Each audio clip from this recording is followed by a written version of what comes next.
O senador Evaristo Guimarães, em vídeo, comentou a decisão monocrática do ministro Edson Fachin, do Supremo Tribunal Federal, que anulou condenações do ex-presidente Lula. O senador apontou que nossa justiça muda de opinião com muita facilidade e reconheceu a necessidade de uma profunda reforma do judiciário.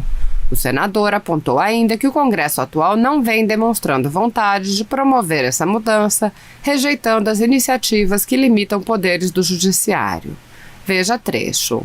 Muitos me perguntam o que vai acontecer agora que o ministro Edson Fachin anulou todo o julgamento que condenou o ex-presidente Luiz Inácio Lula da Silva. Olha, minha gente, o que vai acontecer é muito simples. Mas antes de dizer o que vai acontecer, deixe-me tirar algumas conclusões desse episódio. A primeira conclusão importante é que a nossa justiça, o nosso processo judiciário inteiro precisa ser reformado. A nossa justiça, ela muda de opinião com muita facilidade. Vejam, por exemplo, a segunda instância. Uma hora, quem é condenado em segunda instância tem que começar a cumprir pena. Outra hora diz que não, que é preciso que haja todo o trânsito em julgado. O Supremo já mudou a opinião sobre isso várias vezes. Sobre o foro, se o foro da 13ª Vara de Curitiba era o foro adequado para julgar Lula ou não, também o Supremo mudou de opinião várias vezes. Tanto que lá atrás, alguns casos que ele achava que não era adequado o foro de Curitiba, como o caso do ex-ministro Paulo Bernardo e da ex-senadora Gleisi Hoffmann, mandaram para São Paulo, não é? E o do Lula sempre deixaram aqui. Agora mudaram de opinião, foram formando uma convicção e finalmente chegaram à conclusão que aqui não seria adequado, portanto anula tudo e começa tudo de novo. Ora, seja pelas decisões monocráticas, que eu tentei acabar com elas e não consegui, não é? Porque a maioria do Senado não quis que assim fosse, seja pelas mudanças de opinião que o Supremo tem sobre o mesmo tema inúmeras vezes, seja pelas decisões de instâncias inferiores que absolvem pessoas que claramente têm culpa no cartório, não é? Por tudo isso que nós assistimos, o nosso sistema judiciário precisa de uma profunda reforma. Bom, e o futuro do Brasil? E agora que Lula pode ser candidato a presidente da República, porque ele não está mais em curso na ficha limpa? Tem duas hipóteses. Ou Lula resolve se candidatar novamente à presidência da República, e aí nós vamos ter uma polarização entre Bolsonaro e Lula, ou Lula resolve não se candidatar e apoiar um outro candidato. E nós teremos também uma polarização entre Bolsonaro e esse que for apoiado por Lula. O mais importante, minha gente, é que o povo brasileiro cada vez mais tem que entender uma coisa: não dá para depender de decisões do Supremo, não dá para depender de decisões do nosso Congresso Nacional. Veja, até hoje o fim do foro privilegiado não foi aprovado e nem vai ser. As leis que fazem é para aumentar a impunidade, tá? Não é para diminuir a impunidade. Então só tem um recurso: o brasileiro tem que aprender a votar. Senhor presidente, eu acabo de ler uma notícia que me deixou estarrecido. A notícia diz o seguinte: a Associação Nacional dos Magistrados Estaduais conseguiu autorização da Justiça Federal de Brasília para importar vacinas contra a Covid-19 para seus membros e familiares. Isso é estarrecedor. Me parece que estou lendo o livro A Revolução dos Bichos, lá do George Orwell, onde se dizia que todos são iguais perante a lei, mas alguns são mais iguais. É um assinte que a Associação Nacional dos Magistrados Estaduais tenha tido essa ideia. E é um assinte maior ainda que a Justiça Federal tenha dado essa liminar para que eles possam importar vacinas para eles e para os seus familiares. Isso sem doar uma única dose ao governo federal. Seu presidente está virando um salve-se quem puder. Se isso vai acontecer no nosso país, eu acho que nós temos que reformular aquela lei que aprovamos ainda há pouco e que eu tanto elogiei, que é da sua autoria, e permitir, então, que as clínicas particulares importem e que todos que tenham dinheiro possam comprar a vacina, e não só os magistrados.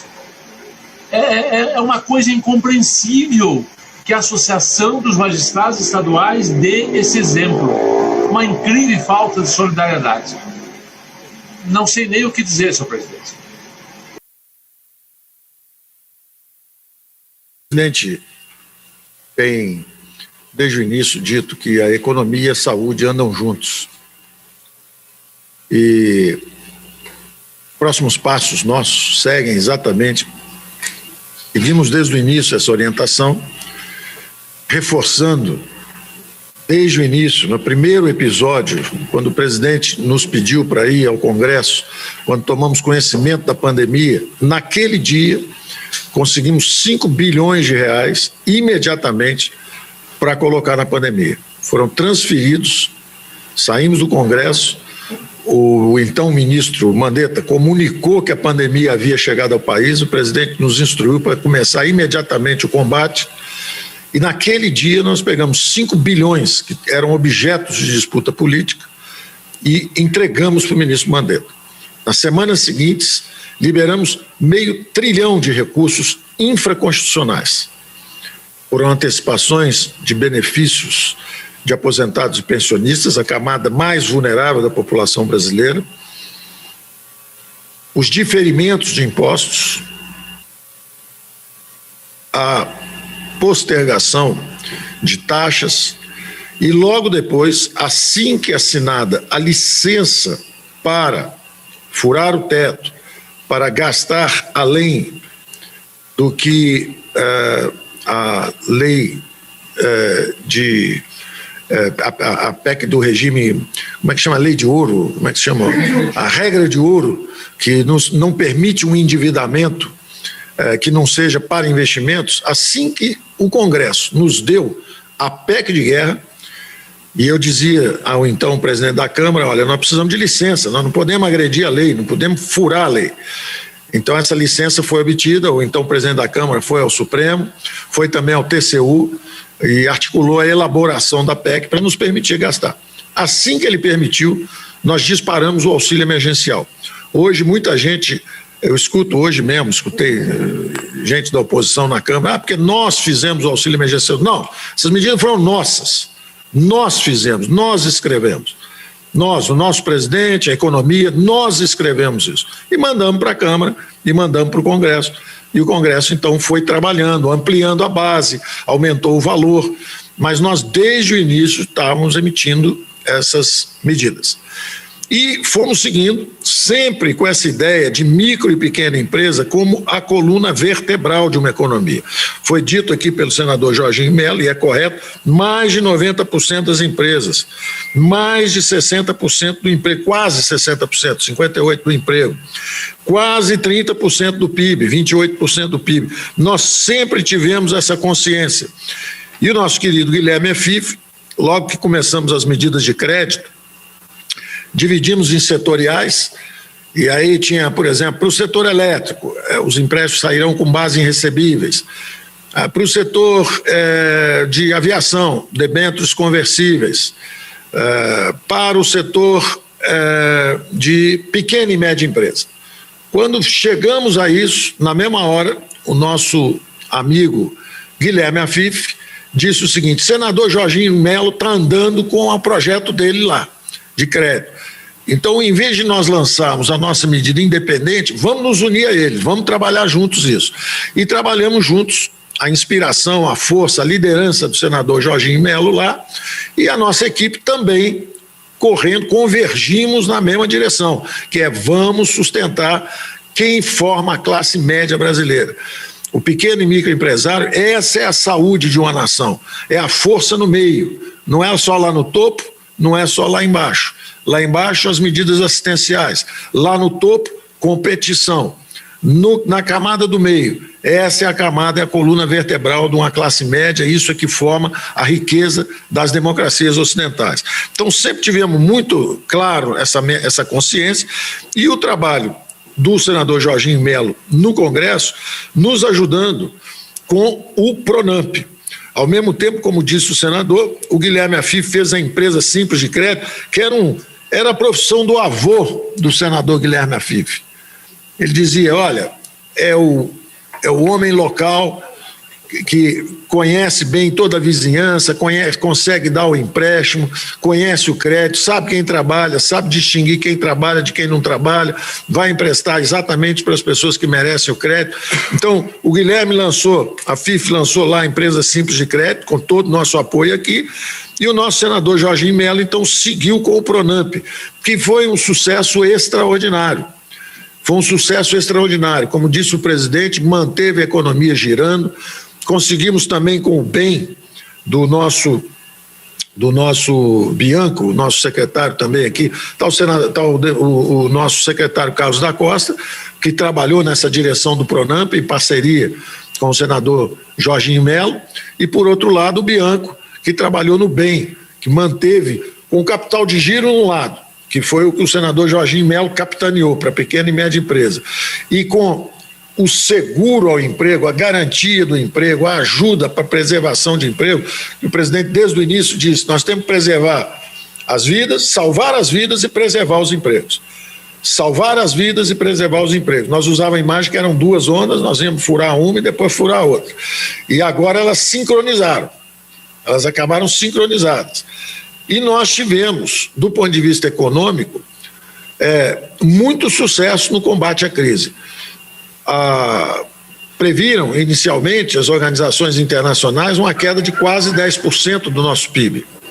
Pois bem, quem caiu quase 10% foi a Inglaterra. Quem caiu acima de 8% foi a Itália. Quem caiu acima de 6 ou 7 foi a França. Quem caiu acima de 5 foi a Alemanha. Quem caiu acima de 4 foi o Japão. O Brasil caiu 4%. E ao contrário de recessões passadas, como em 2015, que destruíram 1.500.000 empregos, ou 2016, que destruíram 1 milhão e quase 400.000 empregos, 1.380.000 empregos, nós criamos 140.000 empregos formais durante essa crise. Os negacionistas não podem negar os fatos, que foi o desempenho da economia brasileira durante esse período. Então, nós temos que agradecer ao Congresso reformista, que tem nos auxiliado, ao senador Jorginho Melo, pela liderança à frente dessa coluna vertebral da economia brasileira, que é a pequena e média empresa. Estou vendo também lá o Carlos Melles, lá no Sebrae, essa turma toda nos ajudando. E a verdade é que juntos nós estamos derrotando a crise econômica quando a pandemia veio com essa segunda onda. E o presidente falou dos 400 milhões de vacinas que nós vimos o ministro Pazuello nos apresentar, mas já agora, nessa última conversa do presidente com a Pfizer, mais 100 milhões de vacinas até setembro. Então, o número que ele deu de 400 já vai para 500 milhões de vacinas. Então, já tem 400 milhões contratados. E é que o presidente, corretamente, não quer se comprometer publicamente antes de tudo assinado. Mas a verdade é que o presidente da Pfizer já anunciou que vai nos fornecer mais 100 milhões de vacinas após conversar com o presidente da República, agora, 3, 4 dias atrás. Então, esperamos contratar o mais rápido possível mais 100 milhões de vacinas. Então, eu queria deixar aqui uma palavra, depois nós podemos passar rapidamente uma palavra para o Carlos Costa, e também para o Bianco, para falarem rapidamente dos próximos passos. Estamos aí renovando o Pronamp, vamos lutar por isso. Conversamos com o senador Jorginho Melo, ontem também a senadora Cátia Abreu, todo mundo que está envolvido, tentando ajudar isso lá no Senado. Nós estamos em contato e queremos dar uma força para isso, evidentemente. Vem também aí a renovação do BEM, que foi o programa que segurou 11 milhões de empregos com 20 milhões de contratos. Quer dizer, e tem novas medidas aí que o presidente já deve anunciar um pouco aí à frente porque nós temos seguro-desemprego, a pessoa é mandada embora e aí o governo dá R$1.000 como seguro-desemprego. Por que não dar R$500 para ter um seguro-emprego? Em vez de esperar alguém ser demitido e dar R$1.000, vamos evitar a demissão pagando os R$500 antes, um seguro-emprego. Em vez de uma cobertura de 4, 5 meses, como é hoje o seguro-desemprego, vamos fazer uma cobertura de 11 meses, 12 meses, pela metade do custo. Então, nós estamos produzindo novas medidas, elas vêm aí. O presidente, a palavra de ordem é o seguinte: vacinação em massa, saúde e economia andam juntos. Então, vacinação em massa, pelo lado da saúde e pelo lado da economia. A economia está voltando. Ela, de novo, a arrecadação é algo que nós devemos anunciar também, no máximo semana que vem. A arrecadação em fevereiro desse ano, recorde histórico para fevereiro. Janeiro desse ano teria sido maior ainda que janeiro do ano passado. Quer dizer, janeiro e fevereiro desse ano vai ser maior do que janeiro e fevereiro do ano passado. A economia voltou em V, está começando a decolar de novo. E, evidentemente, vacina em massa de um lado, para o retorno seguro ao trabalho. E, de outro lado, girar a economia. É isso que nós estamos olhando para frente. Temos que cuidar da saúde, evidentemente, a saúde em primeiro lugar. Sem a saúde não tem o trabalhador, não tem a pequena e média empresa, não tem a economia. Mas não podemos descuidar da economia, que é sempre a ênfase do discurso que o presidente fez. Então, eu não entro na área da saúde, mas na área da economia eu tenho que dizer o seguinte: a economia está de novo decolando. Está de novo decolando. A arrecadação o ano passado estava 25% acima do previsto ao final de fevereiro, o que indicava um crescimento potencial já acima de 2%, 2,5%. Esse ano nós temos uma taxa praticamente garantida de 3%, 3,5%. E pode ser muito mais, dependendo exatamente da nossa capacidade de juntos formularmos as soluções. Então o presidente está dando todo o apoio ao nosso programa. Fizemos aí o Banco Central Autônomo para que esse aumento de preço que vem aí não se perpetue. É uma pressão transitória e setorial de preço. Ao mesmo tempo, vem aí o novo marco fiscal, que está hoje lá na Câmara. Então, agradecemos ao Senado e à Câmara pela aprovação desse projeto tão importante, que garante também o compromisso com as gerações futuras, a ferramenta de gestão. O Brasil deu um exemplo, o ano passado, de que não há substituto para a boa política. O presidente, o Congresso, juntos, garantiram que não faltou dinheiro para a saúde, de um lado, e de outro lado, descarimbamos alguns recursos. Por exemplo, houve um sacrifício, uma contribuição, e não pedimos aumento de salário durante um combate à pandemia. Foi só isso que aconteceu, foi isso que nós colocamos num protocolo para enfrentar crises futuras, e agora o Senado, então, está em tempos de guerra garantindo que o Brasil consegue assegurar que quando uma geração faz guerra, ela paga por uma parte da guerra. Ela não empurra a conta para os filhos e netos. Ela é responsável pelo enfrentamento, com essa mesma coragem e determinação que o presidente tem exibido durante toda essa guerra que nós estamos sofrendo. É uma verdadeira guerra, no caso da economia, no caso da pandemia, uma tragédia humana, e nós estamos lutando o máximo que podemos. Agradecemos a ajuda de todos vocês, e vamos seguir em frente com a mesma coragem, a mesma resiliência e a mesma determinação.